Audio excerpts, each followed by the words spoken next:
Сәлем достар, бүгін сіздермен бірге 100 жаса каналы аскөк және аскөктің тұқымы арқылы қалай арықтауға болатын айтатын боламын. Міндетті түрде видеоны соңына дейін қараңыздар. Менің каналыма тіркелуді де ұмытпаңыз. Аскөктің арықтауға пайдасы. Аскөк биологиялық белсенді және минералды заттардың көзі. Оның жапырақтары мен бұтағы ақуыздар, майлар, көмірсулар, дәрумендер, макро және микроэлементтер ерітілген сумен жабдықталған. Аскөк денсаулыққа пайдасымен қатар артық салмақтан арылуға да көмектеседі. Арықтауға аскөкті пайдалану. Сымбатты дене бітіміне жетудегі қарапайым құралдың бірі аскөк шайы. Оны дайындау өте жеңіл. Жуылған аскөк будасын алып, ұсақтап турау керек.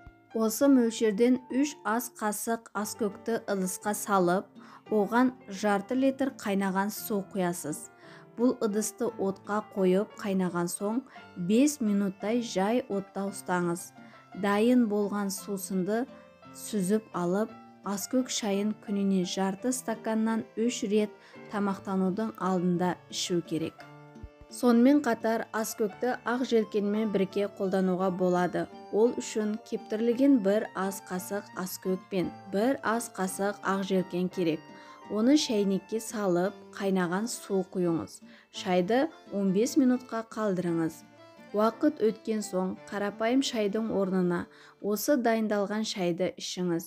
Алайда күніне 1,5 литрден артық ішуге болмайды. Себебі оның қатты несеп айдағыш әсері бар. Ал енді аскөк тұқымымен қалай салмақ тастауға болады?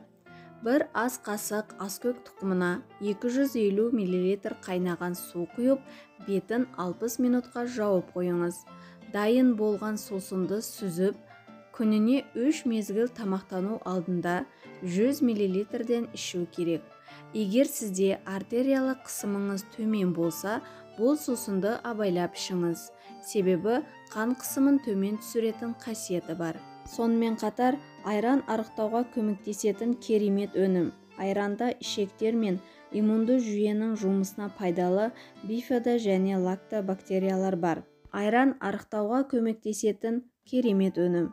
Айранда ішектер мен иммунды жүйенің жұмысына пайдалы бифидо және лактобактериялары көп. Ал оның қасиетін еселегіңіз келсе, онда аскөкпен бірге қолданыңыз. Арықтау үшін майлылығы аз айранды таңдаңыз. Сусынды дайындау үшін аскөктің аз мөлшерін ұсақтап айранға қосыңыз. Бұл сусынға қиярды да қосуға болады. Ол кезде осы 3 ингредиентті блендермен араластырып ішіңіз.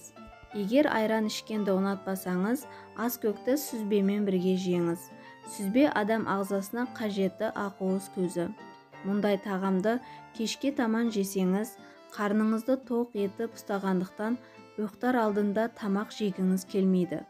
Оны дайындау үшін таза аскөкті ұсақтап турап сүзбеге қосыңыз.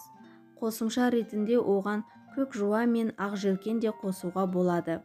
Аскөк, яғни укроп суы ішек құрттарына, микробтарға қарсы қақырық түсіретін әсерге де ие. Аскөк дәнінің эфир майлары антибактериялық жел айдайтын қабынуға қарсы көмек көрсетеді. Ал енді аскөк тұқымының құрамы жайында айтып кететін болсақ, оның құрамында эфир майы көп мөлшерде кездеседі. Дәндерінде 6,5%-ға дейін болса, жапырақтарында 0,5%-ға дейін. Өсімдік құрамына кіретін алеин, линол, пальмитон қышқылдары мен анитол, метилховикол, апенен, афеландрин, терпенолин, цитрал, варнилацетат, камфора, фенхон, цинеол, лимонин ішектің дұрыс жұмыс істеуіне әсер ететін емдік қасиет көрсетеді. Ал достар, бүгінгі ақпаратым сіздерге ұнады деген ойдамын. Менімен бірге соңына дейін бірге болғандарыңызға көптен көп рахмет. Ауырмаңыздар, сау болыңыздар.